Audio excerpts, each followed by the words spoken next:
Shalom, all praises due to Yahweh by Hashem, Yahweh Shai, Waharakah, Kwadash, double honors to the apostles of Great Millstone.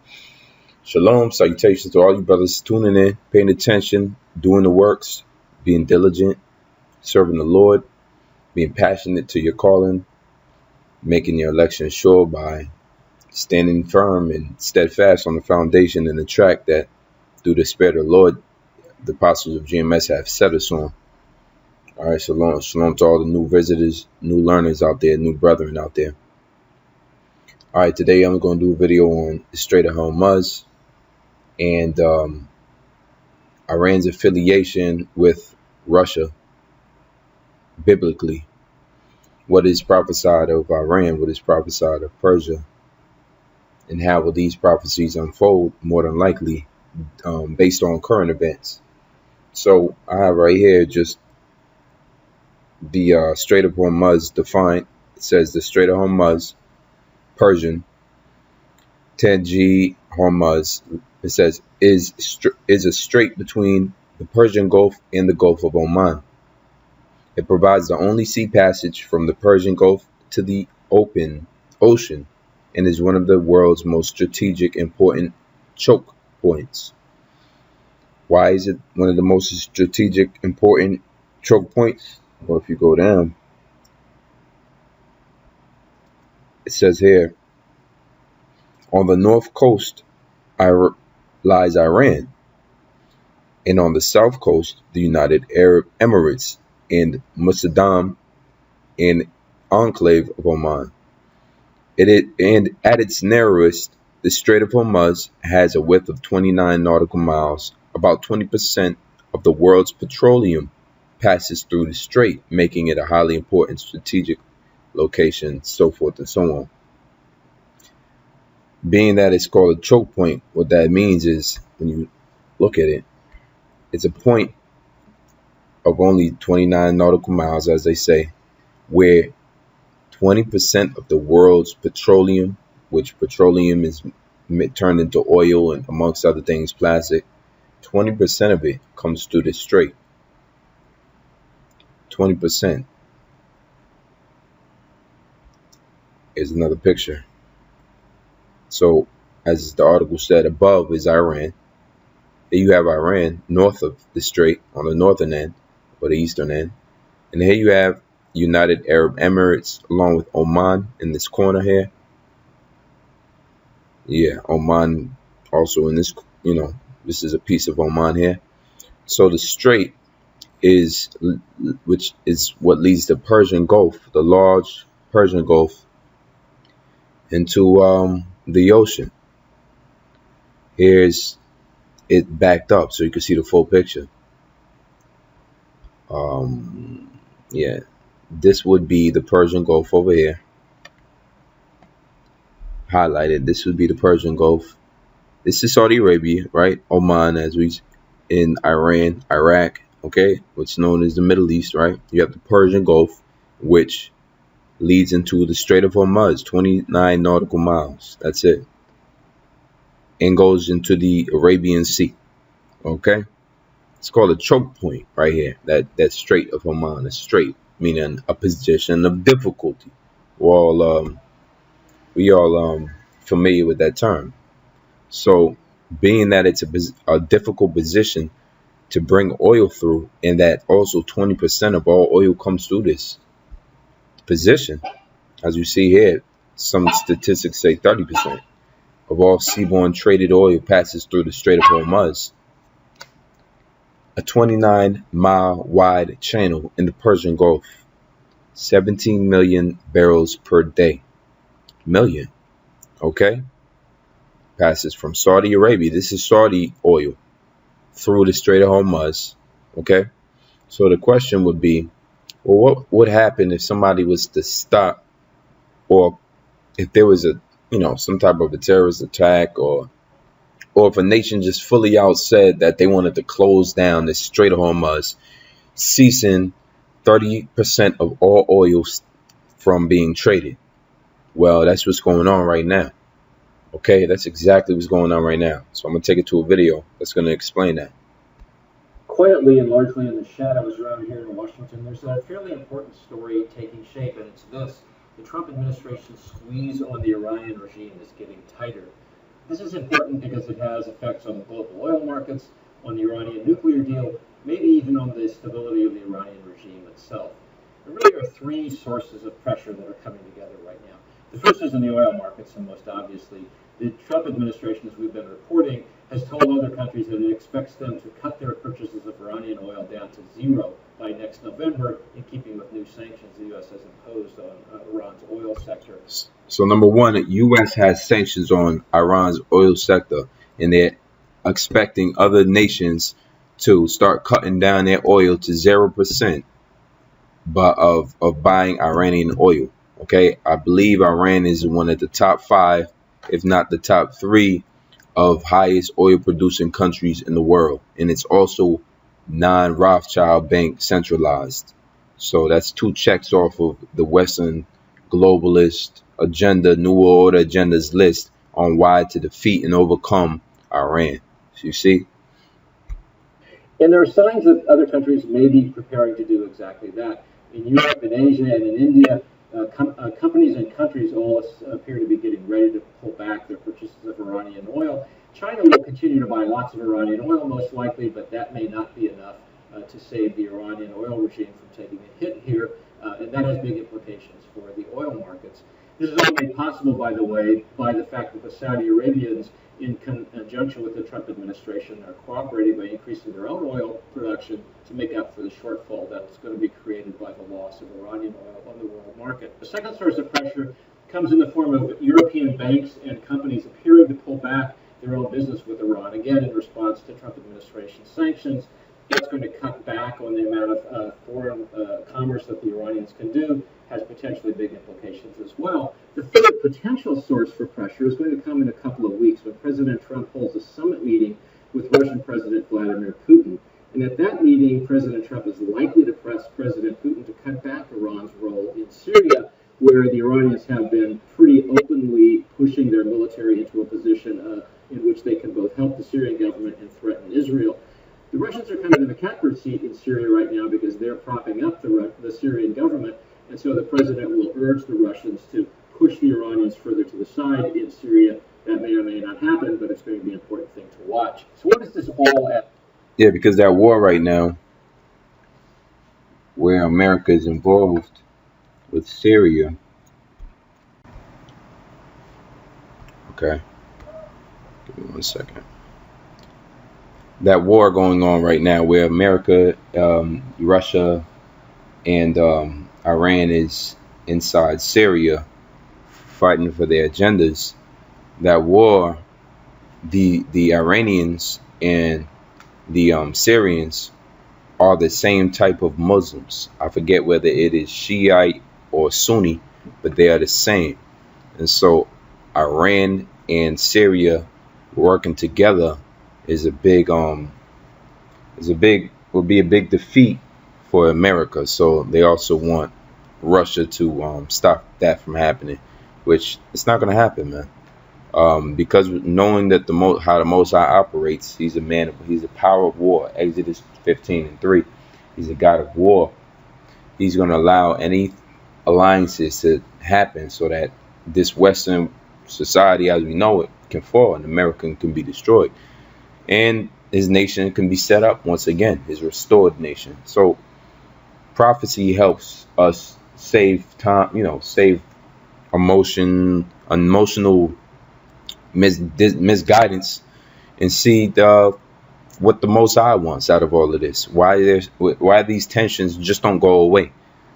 Up to? Well, interestingly, it's happening at a time when there are already some protests in the streets of Iran by Iranian citizens who are unhappy with economic conditions there. These squeezes could increase the pressure on the Iranian regime, maybe create some stability problems. In a darker turn, though, it also may have the effect of compelling the Iranians in coming months to decide on their own that they want to pull out of the nuclear deal and push ahead with their nuclear weapons development program, simply to show that they're not going to be cornered by the United States.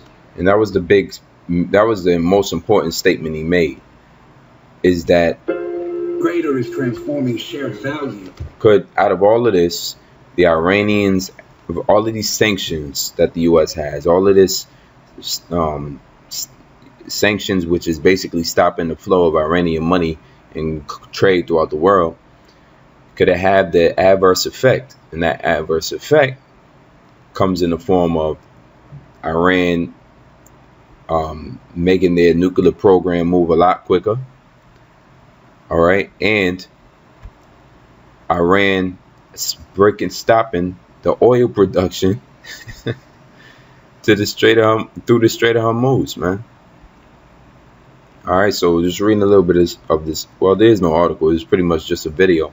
But I have another article that I'm going to share. All right, now this is from RT. It says, get ready for $250 oil if Iran blocks key shipment route in Middle East. What shipment route is that? None other than the Strait of Hormuz. The Strait of Hormuz, where 30% of oil passes through daily. I believe it's daily. Yeah, 17 million barrels per day. As we speak, millions of barrels of oil is being passed through the strait. All right. By the way, historically, a strait has been closed before. You ever heard of something called the Suez Canal? That was involving Egypt and the state of Israel in 1956. Well, in 1956, these two nations were at war. It's called the Second Arab-Israeli War.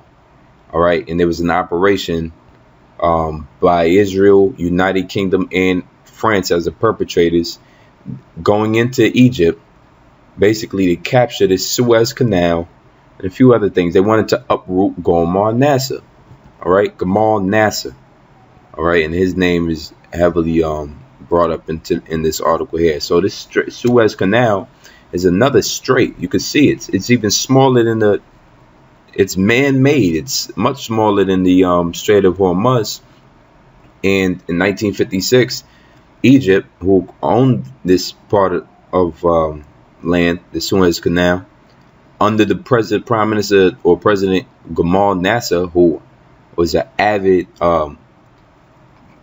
he was avidly speaking out against the state of Israel, the illegal state of Israel, because they illegally occupied Palestine, what have you, right? You know, that happened in 1948. So, through the Balfour Declaration of World War I. So, the Gamal Nasser, who was the same man who said, how can the Jews leave black and come back white? Okay, he made that statement about the modern day Jews saying that they are, but they're really not. He knew better. He occupied this land, and in order for Israel to get a lot of their shipments, it had to go through the Suez Canal. He closed it down, or what he would do is straight up beast anything that they brought through this canal, and maybe just steal their containers. And he did what he wanted to do. That was his canal. Israel ended up having a problem with that. It says here, Egypt and Israel, since the establishment of Israel in 1948, right, the legal establishment, many would say, it says cargo shipments to and from Israel had been subjected to Egyptian authorization, search, and seizure while attempting to pass through the Suez Canal. On September 1st, 1951, the United Nations called upon Egypt to terminate the restrictions on the passage of international commercial ships and goods through the Suez Canal, wherever bound, and to cease all interference with such shipping. All right, that's began the raids, and they had raids. They talk about raids. They talk about, and then everything leading up to this war. Everything leading up to this war called the Second Arab-Israeli War. All right, so it's been done before.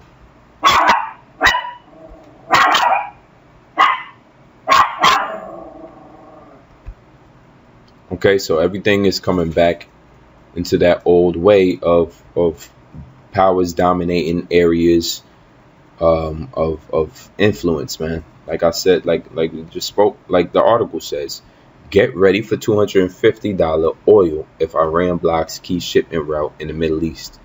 Analysts tell RT. It says Tehran is threatening to block the Strait of Hormuz. Why are they doing this? In retaliation, because the United States is over there in their business They're overriding OPEC, which is basically the nations coming together that they made a trade agreement called, through a organization called OPEC, where they're united on and equally trading oil countries, right? But the United States is overruling that, making Saudi Arabia do what it wants to do. And they also have sanctions on Iran. They're also fighting against Iran in Syria.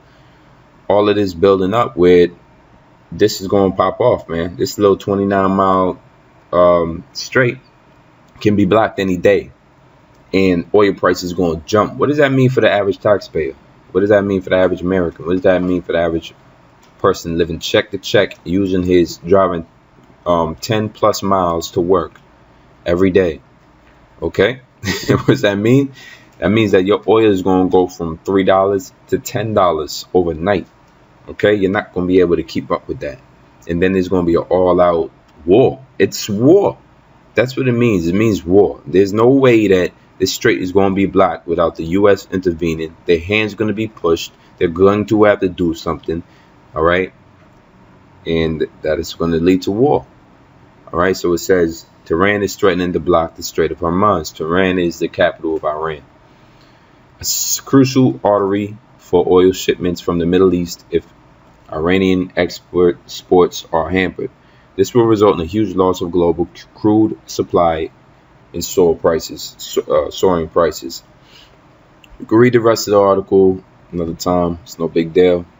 All right, just go to RT News. You can type in sanctions on Iranian oil and just read the headlines. It's all in the headlines. 4 hours ago, 15 hours ago. If I refresh this, it's going to be all type of new articles. Okay, India is involved with this, called on U.S. sanctions against Iran. You have many nations that overlooking the U.S. sanctions. China is one of them. They're still going to do business with Iranian oil. All right. This is the Ayatollah of Iran, who's making these statements about blocking the Strait of Hormuz. Iran looks to barter oil. So U.S. toughens stance on future Iran oil exports. So here it is, man. And it's all revolving around this guy right here. He's setting it off, man. All right. This Herod like man, this figure. Okay. So to get into some scriptures. All right. To get into a few scriptures, let's read what the scriptures say about Gog, because Gog is the main factor coming against the state of Israel, coming against America, coming against the Western powers, coming against NATO and the EU, which is the beast, is Gog and Magog, which are the Russians, okay, former USSR. So in Ezekiel 38, it says 38:1, and the word of the Lord came unto me, saying, Son of man, set thy face against Gog, the land of Magog, the chief prince of Meshach and Tubal, and prophesy against him. And say, Thus saith the Lord power, Behold, I am against thee, O Gog, the chief prince of Meshach and Tubal. I will turn thee back. How will the Lord turn thee back? If you look at the old Russians, during the time of the 1950s, mid 1940s, the mid 1900s, all the way up to what's called the Cold War. Russia was a superpower, man. Russia still is a superpower, but they were like the dominant alongside America. It was a bilateral or bipolar rulership, man, because both nations were powerful enough to take each other down and still are. But America progressed economically, and Russia kind of stayed a little stagnant in that field. So, but Russia militarily is turning back to their old roots, which is that USSR, take no prisoners form of power, of concentrated power, communist power. It says, and I will turn thee back and put hooks into thy jaws, and I will bring thee forth in all thine army, horses and horsemen, all of them clothed with all sorts of armor, even a great company with bucklers and shields, all of them handling swords. Who's the great company? It reads on. Persia, number one. Who is Persia? Okay. Well, if you go into The Strong's Concordance, right? It's Paras, right? Parak, not Paras, right? That would be Persia, meaning pure, splendid. The Empire Persia, right? Who are they today? First of all, here we go again. The Persian Gulf. Well, we know where that is. We know where that is. Here's the Persian Gulf right here. So the Persians is talking about the Iranians, man. Here's the Persian Gulf right here. Persia. Persia. That word is still here. Why would this land, this Gulf be called Persia? Where did that name come from? Because this whole land was called Persia, the land of Iran today. Okay, Persians ran a large, they had large domination throughout the Middle East, but this was their hub, Iran. It's called Iran. Okay, so going back to what it says about Persia, right? So it says the Persian Gulf. All right, that was the Empire of Persia. So the Persians are the modern day Iranians. That name, the name Iran, was changed from the name Persia.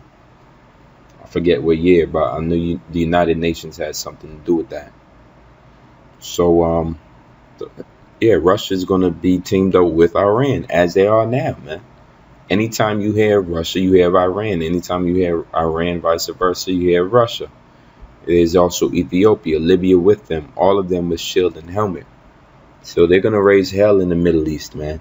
So these clashes, they're understandable because it's all biblical prophecy. It's not just why people can't get along. It's not just bad people and human traits of power, and that has a lot to do with it, pride and egos. But the Lord is able to manipulate a man's better judgment in order to design war for warfare.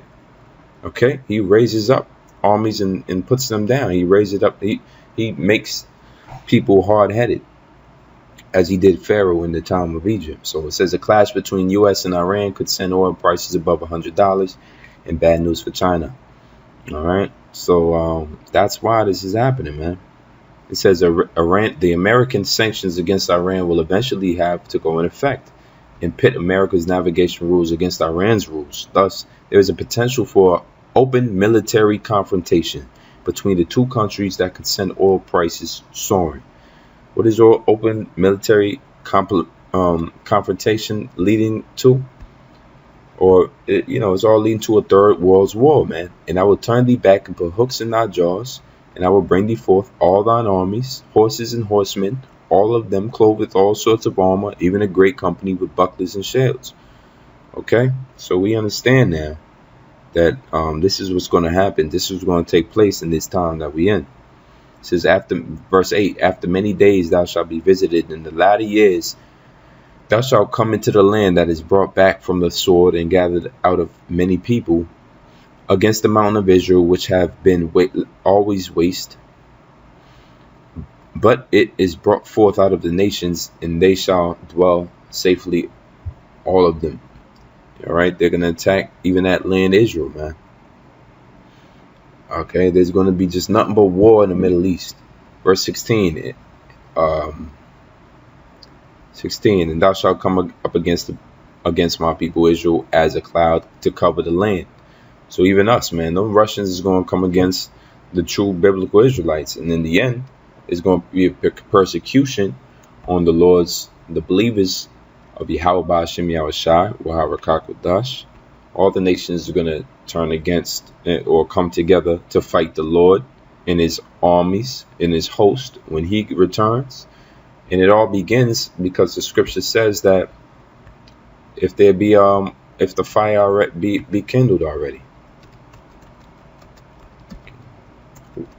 What will I if the fire, I come to send fire, the Lord said. Luke 24, Luke 12 and 49. I am come to send fire on earth, and what will I if it be already kindled? Meaning it's already lit.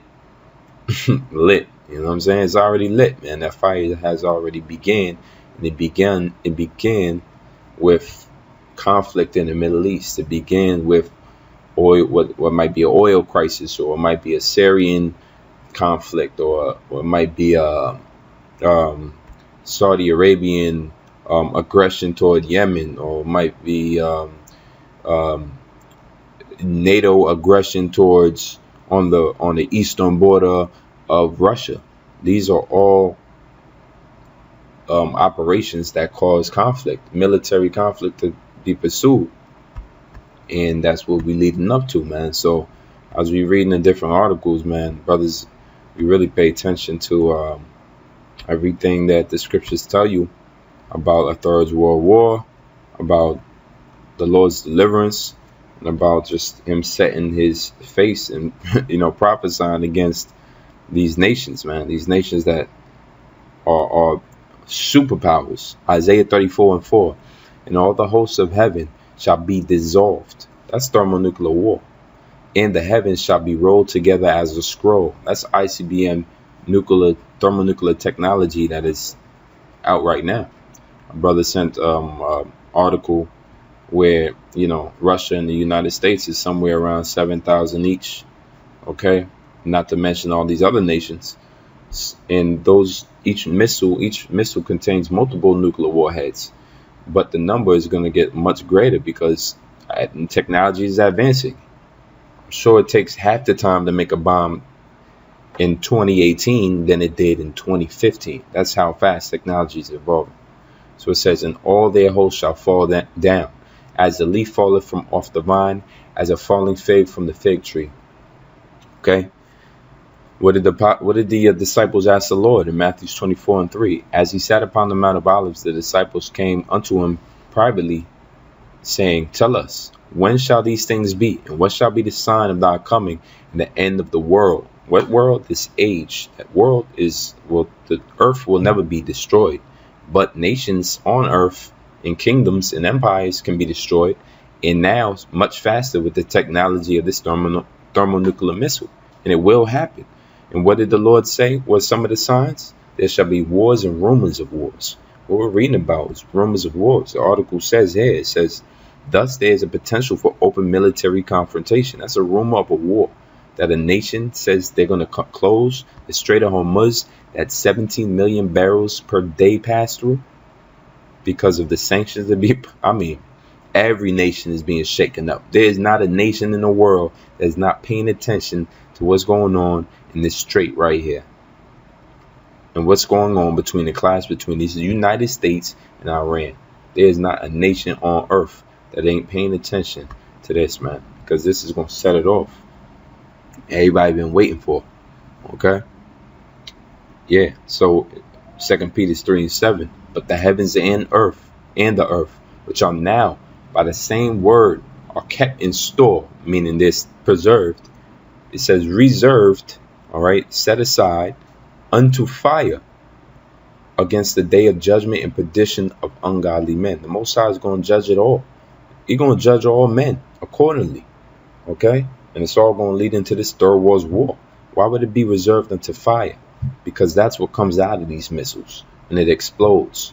Okay? In 2 Peter 3:12, looking for and hasten unto the coming of the day of the Most High, when the heavens being on fire shall be dissolved.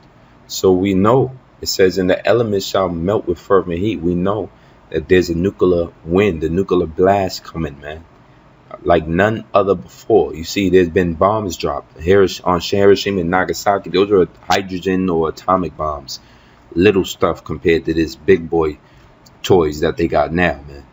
Technology took off, and you saw the man of the sword. He used his technology to send missiles, man. He used all of his efforts in his great wisdom of teaming was only used to create this ICBM missile that is just going to wipe their own people out. Okay, the majority of them.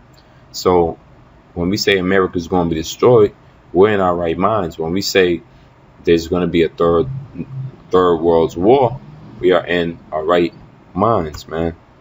And it's not hard to see if you follow and believe in the Bible, man. This is what's coming, a nuclear holocaust, man. All right, so prepare your children for that, man.